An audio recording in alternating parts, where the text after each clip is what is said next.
ನಮಸ್ಕಾರ ಸ್ನೇಹಿತರೆ, ನಾನು ನಿಮ್ಮ ರಾಘವೇಂದ್ರ. ಈ ಪುಟಾಣಿ ವಿಡಿಯೋಗೆ ಆದರಿಕ ಸುಸ್ವಾಗತ. ಮತ್ತೊಂದು ವಿಡಿಯೋದಲ್ಲಿ ಸ್ನೇಹಿತರೆ, ಹಿಂದಿನ ವಿಡಿಯೋದಲ್ಲಿ ಒಂದು ಪ್ಲೇಸಸ್ ನೋಡಿದ್ವಿ ಮತ್ತು ಒಂದು ಜಾಗನೂ ಕೂಡ ಆ ವಿಡಿಯೋದಲ್ಲಿ ತಿಳ್ಕೊಂಡಿದ್ವಿ.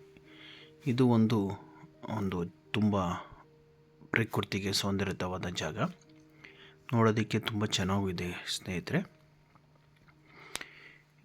ಈ ಜಾಗ ಒಂದೇ ದಿನದ ಟ್ರಿಪ್ಪು ಅಂತಲೇ ಹೇಳ್ಬೋದು. ಒಂದು ದಿನಕ್ಕೆ ಹೋಗಿ ಬರ್ಬೋದು.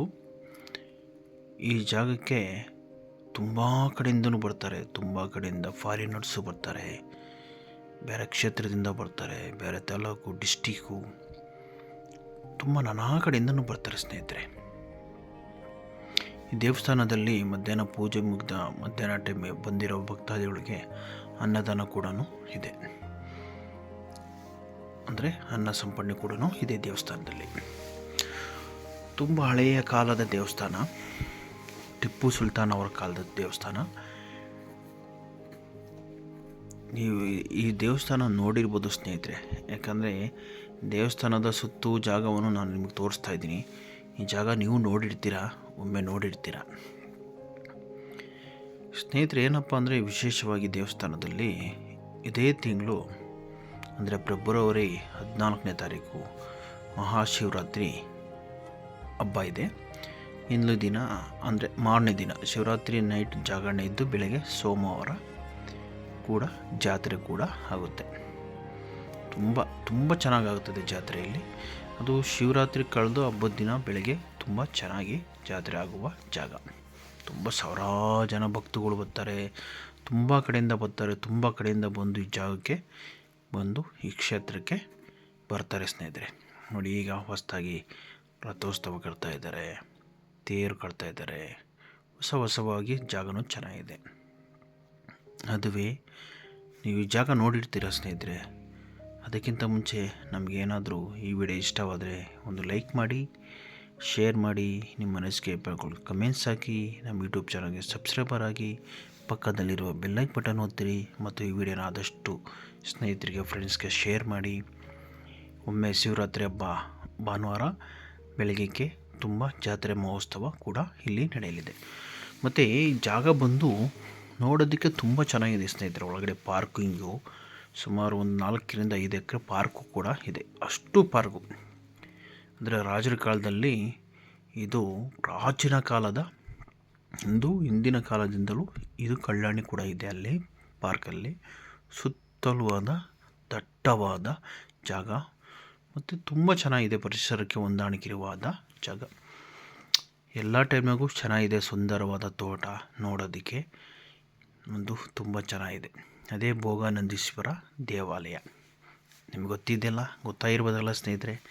ಅದುವೇ ಚಿಕ್ಕಬಳ್ಳಾಪುರ ಡಿಸ್ಟಿಕ್ಕಿನ ನಂದಿ ಬೆಟ್ಟ, ಅಂದರೆ ನಂದಿ ಬೆಟ್ಟ ಕ್ಷೇತ್ರದಲ್ಲಿರುವ ಬೆಟ್ಟದ ಬುಡ ಭಾಗದಲ್ಲಿರುವ, ಅಂದರೆ ನಂದಿ ಊರಲ್ಲಿರುವ ನಂದೀಶ್ವರ ದೇವಸ್ಥಾನ, ಭೋಗಾನಂದೀಶ್ವರಿ ಸ್ವಾಮಿ ದೇವಸ್ಥಾನ. ಬನ್ನಿ ಸ್ನೇಹಿತರೆ, ಇದರ ದೇವಸ್ಥಾನದ ಬಗ್ಗೆ ಮತ್ತು ದೇವಸ್ಥಾನದ ಅಲ್ಲಿನ ದೇವಸ್ಥಾನ ಹೇಗಿದೆ ಅದನ್ನ ರೂಪಚರಣೆಗಳು ನಿಮಗೆ ಸಂಪೂರ್ಣವಾಗಿ ವಿಡಿಯೋ ಮುಖಾಂತರವಾಗಿ ನಿಮಗೆ ತೋರಿಸ್ತೀನಿ ಸ್ನೇಹಿತರೆ. ಒಳಗೆ ದೇವಸ್ಥಾನ ಹೇಗಿದೆ ನೋಡ್ತಾ ಇರ್ಬೋದು ಸ್ನೇಹಿತರೆ. ಹಿಂದಿನ ಕಾಲದಲ್ಲಿ ಶಿಲ್ಪಿಗಳು ಕೆತ್ತಿರುವ ಕಲಾಶಿಲ್ಪಿ ಕಾಲದಲ್ಲಿ ಒಂದು ಶಿಲ್ಪಿವತನವಾದ ಕೆತ್ತನೆ ಮಾಡಿರುವುದು ನೋಡ್ತಾ ಇರ್ಬೋದು. ಒಂದೇ ಕಲ್ಲಿನಲ್ಲಿ ಬಂಡೆಯಲ್ಲಿ ನಾನಾ ಥರವಾದ ಆ ಶಿಲೆಗೆ ಕಲೆ ಎಷ್ಟು ಚೆನ್ನಾಗಿದೆ ಅಂದರೆ, ಶಿಲ್ಪಕಲೆಗೆ ಕಟ್ಟಿರುವುದು ಕಲ್ಲಿನಲ್ಲಿ. ಆ ದೇವಸ್ಥಾನದ ಸುತ್ತ ಭಾಗದಲ್ಲೂ ಕೆತ್ತನೆ ಮಾಡಿರುವುದು ಅದ್ಭುತವಾದ ಶಿಲೆ ಶಾಸನ ಕೂಡ ಇದೆ ಇಲ್ಲಿ ನಂದಿ ದೇವಸ್ಥಾನದಲ್ಲಿ. ಭೋಗಾನಂದೀಶ್ವರ ಸ್ವಾಮಿ ದೇವಸ್ಥಾನ, ಚಿಕ್ಕಬಳ್ಳಾಪುರ ಡಿಸ್ಟಿಕ್, ನಂದಿ ಬೆಟ್ಟ ಬುಡದಲ್ಲಿರುವ ನಂದಿ ಭೋಗಾನಂದೀಶ್ವರ ದೇವಸ್ಥಾನ. ನೋಡ್ತಾ ಇರ್ಬೋದು ಎಷ್ಟು ಚೆನ್ನಾಗಿದೆ ನೋಡಿ. ಮಂಟಪನೂ ಅಷ್ಟೇ, ತುಂಬ ಮಂಟಪದ ಸುತ್ತು ಅದು ಕಲೆಗೆ ಬೆಲೆ ಕಟ್ಟೋಕ್ಕಾಗಲ್ಲ ಸ್ನೇಹಿತರೆ. ಆಗಿನ ಕಾಲದಲ್ಲಿ ಇಂಥ ಪ್ರಕರಣಗಳು ಇರಲಿಲ್ಲ, ಯಾವುದಿರಲ್ಲ. ಆದರೂ ಇಷ್ಟು ಚೆನ್ನಾಗಿ ಚಿತ್ರಕಲೆಯನ್ನು ಬಿಡಿಸಿದ್ದಾರೆ. ಶಿವ ಪಾರ್ವತಿ ದೇವಸ್ಥಾನ ಇದು, ಅಂದರೆ ಶಿವ ಪಾರ್ವತಿಯವರು ನೆಲೆಸಿರುವ ಜಾಗ ಇದು ನೋಡಿ. ತುಂಬ ಚೆನ್ನಾಗಿದೆ. ಸುತ್ತು ದೇವಸ್ಥಾನದ ಸುತ್ತು ಇರುವ ಜಾಗ ತುಂಬ ಫಾರಿನರ್ಸು ಬಂದು ವೀಕ್ಷಣೆ ಕೂಡ ಮಾಡ್ತಿದ್ದಾರೆ. ನಾವು ಕೂಡ ಹೋಗಿ ಒಂದು ಪ್ರದಕ್ಷಿಣೆ ಕೂಡ ಹಾಕಿದ್ದೆವು. ಸುತ್ತಲೂ ಪ್ರದಕ್ಷಿಣೆ ಕೂಡ ಹಾಕಿದ್ದೀವಿ. ದೇವಸ್ಥಾನಗಳನ್ನೆಲ್ಲ ಕಣ್ಣಲ್ಲಿ ನೋಡಿಕೊಂಡು ಬಂದಿದ್ವಿ. ತುಂಬ ಚೆನ್ನಾಗಿದೆ ಸ್ನೇಹಿತರೆ. ಅದು ಒಳಗೆ ಯಾರೂ ಬಿಡೋದಿಲ್ಲ.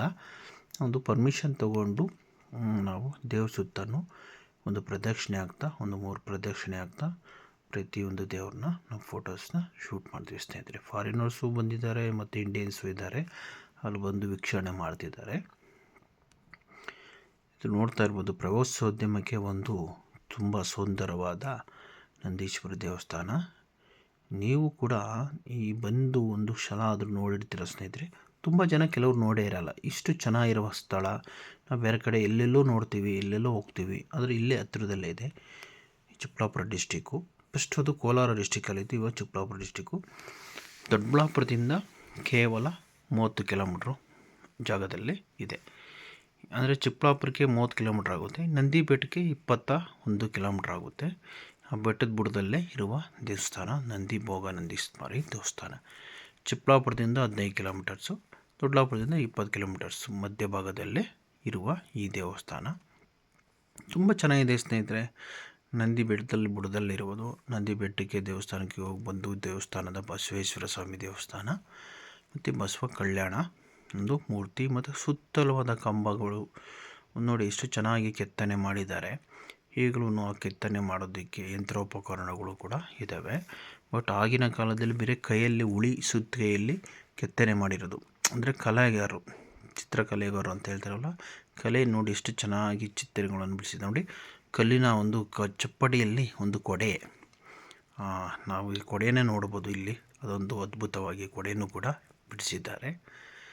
ಮತ್ತು ಸುತ್ತುವಾದ ಕಂಬಗಳು, 10 ಕಂಬಗಳು, ಕಂಬದ ಮೇಲಿರುವ ಚಪ್ಪಡಿಗಳು ಎಷ್ಟು ತಣ್ಣಗಿದೆ ಗೊತ್ತಾ. ವಿಶ್ರಾಂತಿ ತೊಡೋದಕ್ಕೆ ಅಂತೂ ತುಂಬ ಚೆನ್ನಾಗಿದೆ ಸ್ನೇಹಿತರೆ. ಒಂದು ಕುಟುಂಬ ಸಮೇತವಾಗಿ, ಫ್ರೆಂಡ್ಸ್ ಸಮೇತವಾಗಿ ಒಂದಿನ ಹೋಗಿ ಬಂದರೆ ನಮ್ಮ ಚಿಕ್ಕಬಳ್ಳಾಪುರ ಡಿಸ್ಟಿಕ್ಕಲ್ಲಿ ಇದು ಕೂಡ ಇದೆ. ಈಗ ಇತ್ತೀಚಿನಲ್ಲಿ ಈಶಾ ಫೌಂಡೇಶನ್ ಕೂಡ ಇದೆ. ಒನ್ ಡೇ ಟ್ರಿಪ್ಪು, ಒಂದಿನದ ಟ್ರಿಪ್ಪಿಗೆ ನೋಡಿ ನಂದೀಶ್ವರಿ ಸ್ವಾಮಿ ದೇವಸ್ಥಾನ. ಮತ್ತು ನಾವು ಏನಾದರೂ ಅರ್ಲಿ ಮಾರ್ನಿಂಗ್ ಒಂದು 6 ಗಂಟೆಗೆ ಬಂದರೆ ನಂದಿ ಬೆಟ್ಟಕ್ಕೆ ಹೋಗಿ ಕೂಡ ನಂದಿ ಬೆಟ್ಟ ದೇವಸ್ಥಾನ ಪ್ರದಕ್ಷಿಣೆ ಎಲ್ಲ ಹಾಕ್ಕೊಂಡು ಅಲ್ಲೇ ನಂದೀಶ್ವರ ಸ್ವಾಮಿ ದೇವಸ್ಥಾನ ಇದೆ. ನೋಡ್ತಾ ಇರ್ಬೋದು, ಹಳೇ ಕಾಲದ ಒಂದು ಬಂಡೆಯಲ್ಲಿ ಕೆತ್ತನೆ ಮಾಡಿರುವುದು. ಶಾಸನಗಳು ಕೂಡ ಒಂದು ತೆಲುಗು, ತಮಿಳಲ್ಲಿ ಕೂಡ ಬರೆದಿದ್ದಾರೆ. ಇದು ಟಿಪ್ಪು ಸುಲ್ತಾನ್ ಅವರು ಕಟ್ಟಿಸಿರೋದು ಜಾಗ ಅಂತಲೇ ಹೇಳ್ತಾರೆ. ಮತ್ತು ಅಲ್ಲಿ ಕೃಷ್ಣರಾಜರೊಡೆಯರು ಮತ್ತು ಯಾರು ತುಂಬ ಪ್ರಾಚೀನ ಕಾಲದಿಂದಲೂ ಕೂಡ ದೇವಸ್ಥಾನ ಹಾಗೆ ನಡ್ಕೊತಾ ಬಂದಿದೆ ಮತ್ತು ಆ ಜಾಗವನ್ನು ಉಳಿಸ್ಕೊತಾ ಬಂದಿದ್ದಾರೆ ಸ್ನೇಹಿತರೆ. ನೋಡ್ತಾ ಇರ್ಬೋದು, ಅದೇ ನೋಡಿ ಅದರ ಹಿಂದೆ ಇದೆಯಲ್ಲ, ಅದು ನಂದಿ ಬೆಟ್ಟ. ಬೆಟ್ಟದ ಬುಡದಿಂದ ಸ್ವಲ್ಪ ಮುಂದೆ ಭಾಗದಲ್ಲಿರುವ ನಂದಿ ದೇವಸ್ಥಾನ ನೋಡ್ತಾ ಇರ್ಬೋದು. ಸುತ್ತಲವಾದ ತೋಟ. ಈಗ ಶಿವರಾತ್ರಿ ಪ್ರಯುಕ್ತವಾಗಿ ತುಂಬ ಲೈಟ್ ಅರೇಂಜ್ಮೆಂಟು ಕೂಡ ಇದೆ. ಶಿವರಾತ್ರಿ ಹಬ್ಬ ಇನ್ನು ಕೇವಲ 4-5 ದಿನಗಳಿದೆ. ಅಂದರೆ ಭಾನುವಾರ, ಸೋಮವಾರ. ನೋಡ್ತಾ ಇರ್ಬೋದು ಸ್ನೇಹಿತರೆ, ಅಲ್ಲಿರುವ ಭಕ್ತಾದಿಗಳು ಬಾವಿಯನ್ನು ನೋಡ್ಕೊಳ್ತಾ, ಬಾವಿಯಲ್ಲಿ ನೀರು ಇದೆ ಕೂಡ ಅಲ್ಲೇ ಇದೆ. ನೋಡ್ತಾ ಇರ್ಬೋದು, ಹಿಂದೆ ಭೋಗನಂದೀಶ್ವರ ಸ್ವಾಮಿಯ ಒಂದು ಸುತ್ತಲವಾದ ದೇವಸ್ಥಾನ. ಒಂದು ಹಳೇ ಕಾಲದ ಪ್ರಾಚೀನ ಕಾಲವಾದ ಇತಿಹಾಸ ಹೊಂದಿರುವ ನಂದೀಶ್ವರ ದೇವಸ್ಥಾನ. ನೋಡ್ತಾ ಇರ್ಬೋದು ಎಷ್ಟು ಚೆನ್ನಾಗಿದೆ ಶಿಲ್ಪಕಲೆಗಳು. ಮತ್ತು ಅಲ್ಲಿ ತುಂಬ ಚೆನ್ನಾಗಿದೆ ಸ್ನೇಹಿತರೆ. ವಿಶ್ರಾಂತಿ ಪಡೆಯೋದಕ್ಕಂತೂ ತುಂಬ ಚೆನ್ನಾಗಿದೆ places. Family one day trip, ಕುಟುಂಬ ಸಮೇತವಾಗಿ ಹೋಗಿ, ಅಂದರೆ ಜಾತ್ರೆ ಸಮಯ ಮುಗಿದು ನಂತರ ಆದರೂ ಫ್ರೀಡಮ್ ಮಾಡಿಕೊಂಡು ಭಾನುವಾರ ಸಮಯದಲ್ಲಿ ಹೋಗಿ ಬಂದರೆ ತುಂಬ ಚೆನ್ನಾಗಿದೆ. ಒಂದು ಮನಸ್ಸಿಗೆ ಫ್ರೀ ಆಗುತ್ತೆ. ತುಂಬ ತಣ್ಣನೆ ವಾತಾವರಣ. ಬೇಸಿಗೆಯಲ್ಲಂತೂ ತುಂಬ ಚೆನ್ನಾಗಿರುತ್ತೆ ಸ್ನೇಹಿತರೆ. ತಂಪಾಗಿರುವ ಸ್ಥಳ ನಂದೀಶ್ವರ ಸ್ವಾಮಿ ದೇವಸ್ಥಾನ. ನೋಡ್ತಾ ಇರ್ಬೋದು ಎಷ್ಟು ಚೆನ್ನಾಗಿ ಚಿತ್ರಕಲೆಯನ್ನು ಬಿಡಿಸಿದ್ದಾರೆ. ಕ್ಲೀನಾಗಿ ಕೂತ್ಕೊಂಡು ಕ್ಲೀನಾಗಿ ಅಬ್ಸರ್ವೇಷನ್ ಮಾಡ್ಕೊತ ಬಂಡೆಯನ್ನು ಹೇಗೆ ಕೆತ್ತನೆ ಮಾಡಿದ್ದಾರೆ, ಅದು ದೇವಸ್ಥಾನ ಹೇಗೆ ಬಿಡಿಸಿದ್ದಾರೆ ಅನ್ನೋದನ್ನು ಕೂಡ ನೋಡ್ಕೊತ ಬರ್ಬೋದು ಸ್ನೇಹಿತರೆ. ಇನ್ನೊಂದೇನಪ್ಪ ಅಂದರೆ, ವಿಶೇಷವಾಗಿ ದೇವಸ್ಥಾನದಲ್ಲಿ ಒಳಗಡೆನೇ ಮತ್ತು ಹೊರಗಡೆ ಕಲ್ಯಾಣಿ ಕೂಡ ಇದೆ. ಆ ಒಳಗಿನ ಕಲ್ಯಾಣಿಯನ್ನು ಈಗೆಲ್ಲ ಡೊನೇಷನ್ಸ್ ಮಾಡಿ ಹೊಸದಾಗಿ ನಿರ್ಮಾಣ ಮಾಡ್ತಿದ್ದಾರೆ. ನೋಡ್ತಾ ಇರ್ಬೋದು, ಅದು ಕುಂಕುಮ ಪಾರ್ವತಿ ದೇವಿ ದೇವಸ್ಥಾನ. ಪಾರ್ವತಿ ದೇವಿ ಮುಂದೆನೇ ಒಂದು ಹೊಸಬತ್ಕಟ್ಟೆಯಿಂದನೇ ಹೊರಭಾಗದಲ್ಲಿ ಸ್ವಚ್ಛತೆಯಾಗಿದೆ. ಸುತ್ತು ಸ್ವಚ್ಛತೆ, ಕಲ್ಲು ಬಂಡೆನಲ್ಲಿ ಕೂಡಿರುವ ದೇವಸ್ಥಾನ. ಇದು ಧ್ವಜಸ್ತಂಭ ಚಿಕ್ಕದಾಗಿದೆ. ನೋಡ್ತಾ ಇರ್ಬೋದಲ್ಲ ಸ್ನೇಹಿತರೆ, ನಾನು ಹೇಳ್ದಂಗೆ ಕಲ್ಯಾಣಿ, ಹಿಂದಿನ ಕಾಲದಿಂದಲೂ ಕಲ್ಯಾಣಿ ಇತ್ತಿದ್ರೊಳಗೆ.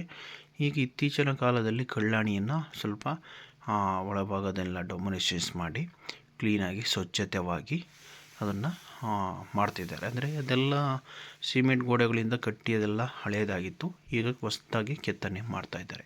ತುಂಬ ಚೆನ್ನಾಗಿ ಮಾಡ್ತಿದ್ದಾರೆ. ನಂದೀಶ್ವರ ಸ್ವಾಮಿ ದೇವಸ್ಥಾನ ಅದು ತುಂಬ ಚೆನ್ನಾಗಿದೆ. ಪ್ರಾಚೀನ ಕಾಲದ ದೇವಸ್ಥಾನ, ವಿಶ್ರಾಂತಿ ಪಡೆಯುವ ಸ್ಥಳ. ಒಮ್ಮೆ ಆದರೂ ಹೋಗಿ ಬನ್ನಿ ಸ್ನೇಹಿತರೆ. ಈ ವಿಡಿಯೋ ತುಂಬ ಆದಷ್ಟು ಜನಕ್ಕೆ ಶೇರ್ ಮಾಡಿ. ಇದೇ ತಿಂಗಳು ಫೆಬ್ರವರಿ 14ನೇ ತಾರೀಕು ಶಿವರಾತ್ರಿ ಕಳೆದು ಬೆಳಗ್ಗೆ ಜಾತ್ರೆ ಇದೆ. ಸೋಮವಾರ ಶಿವರಾತ್ರಿ ನಂದಿ ಬೆಟ್ಟದಲ್ಲಿ ಜಾತ್ರೆ. ಅಂದರೆ ನಂದಿ ದೇವಸ್ಥಾನದ ಬುಡದ ಭಾಗದಲ್ಲಿ ನಂದಿಯಲ್ಲಿ ಜಾತ್ರೆ ಇದೆ. ಎಲ್ಲರೂ ಹೋಗಿ ಬನ್ನಿ. ಚಿಕ್ಕಬಳ್ಳಾಪುರ ಡಿಸ್ಟಿಕ್ಕಲ್ಲಿ ಇದೆ. ನೋಡ್ತಾ ಇರ್ಬೋದು ಕಲ್ಯಾಣಿ. ಈಗ ಹೊಸದಾಗಿ ನಿರ್ಮಾಣ ಮಾಡ್ತಾಯಿದ್ದಾರೆ. ಅದೆಲ್ಲ ಕ್ಲೀನ್ ತೆಗಿತಾರೆ. ತುಂಬ ಸ್ವಚ್ಛತೆಯಾಗಿ ಕೂಡ ಮಾಡ್ತಿದ್ದಾರೆ ಸ್ನೇಹಿತರೆ.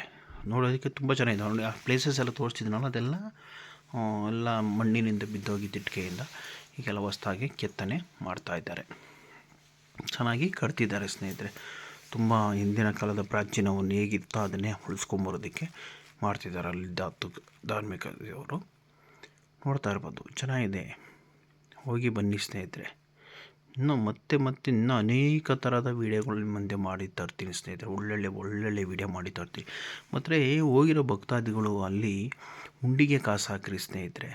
ನೋಡಿ ಅಲ್ಲಿ ಬಾವಿ ತಂದ್ಬಿಟ್ಟು ತುಂಬ ಜನ ಕಾಸು, ಅಂದರೆ ನೋಟ್ಗಳು, ಕಾಯಿನ್ಗಳೆಲ್ಲ ಹಾಕಿದ್ದಾರೆ. ಅದೆಲ್ಲ ವೇಸ್ಟು. ಆ ನೀರಲ್ಲಿ ಹೋಗಿ ಎಲ್ಲ ಒಣಗಿ ಎಲ್ಲ ನೆಂದು ಹೋಗ್ಬಿಡ್ತೈತೆ, ಸುಮ್ಮನೆ ವೇಸ್ಟು. ಅದ್ರ ಬದಲು ಒಂದು ಕಾಣಿಕೆ ಉಂಡಿಗೆ ಹಾಕಿದರೆ ಆ ಕಾಸನ್ನು ಒಂದು ಟ್ರಸ್ಟಾಗಿ ಏನಕ್ಕೂ ಒಂದು ಯೂಸ್ ಮಾಡ್ತಾರೆ. ಈ ನೀರಿಗೆ ಹಾಕಿ ಏನು ವೇಸ್ಟ್ ಅಲ್ವಾ, ತುಂಬ ಕಾಯಿನ್ ವೇಸ್ಟ್ ಸ್ನೇಹಿತರೆ. ಇದು ಒಮ್ಮೆ ಹೋದರೆ ಆ ಕಲ್ಯಾಣಿ ನೋಡ್ರಿ, ದೇವಸ್ಥಾನದ ಒಳಭಾಗದಲ್ಲಿದೆ. ಎಷ್ಟು ಕಾಯಿನ್ ವೇಸ್ಟ್ ಮಾಡಿದ್ದಾರೆ, ಎಷ್ಟು ದುಡ್ಡು ವೇಸ್ಟ್ ಮಾಡಿದ್ದಾರೆ. ಎಷ್ಟೋ ಜನ ಬಡವ ಮಕ್ಕಳಿಗೆ ಅನ್ನದಾನಕ್ಕೆ ಏನಾದರೂ ಒಂದು ಮಾಡ್ಬೋದು. ಇಲ್ಲ ಒಂದು ಉಂಡಿಗೆ ಹಾಕಿರೆ ಅದ್ರ ಟೆಸ್ಟ್ಗಾಗಿ ಯೂಸ್ ಮಾಡಿಕೊಂಡು ಇನ್ನು ದೇವಸ್ಥಾನ ಪುನಶ್ಚೇತನ ಏನಾದರೂ ಹೊಸ ಮಾಡ್ತಾರೆ. ಸುಮ್ಮನೆ ಆ ಥರ ವೇಸ್ಟ್ ಮಾಡಬೇಡಿ ಸ್ನೇಹಿತರೆ. ಯಾರಾದರೂ ಹೋಗಿ ಬನ್ನಿ, ಎಲ್ಲರೂ ಹೋಗಿ ಬನ್ನಿ. ಈ ದೇವಸ್ಥಾನಕ್ಕೆ ಒಳ್ಳೇದು ಮಾಡಲಿ, ಆಯುಷ್ ಆರೋಗ್ಯ ಕೊಡಲಿ, ದೇವರ ಹತ್ರ ಪ್ರಾರ್ಥಿಸ್ತೇನೆ ಎಲ್ಲ ಕುಟುಂಬದವ್ರಿಗೂ. ಮತ್ತು ಈ ದೇವ್ರಿಗೆ ಒಂದು ಸಲ ಆದರೂ ಹೋಗಿ ಬನ್ನಿ ಸ್ನೇಹಿತರೆ. ಇದೇ ಶಿವರಾತ್ರಿ. ಮತ್ತೆ ನಾವು ಹೊಸ ವೀಡಿಯೋ ಮಾಡಿ ನಿಮ್ಮ ಮುಂದೆ ತರ್ತೀನಿ. ಸಿಗೋಣ ಮತ್ತೊಂದು ವೀಡಿಯೋದಲ್ಲಿ. Thank you.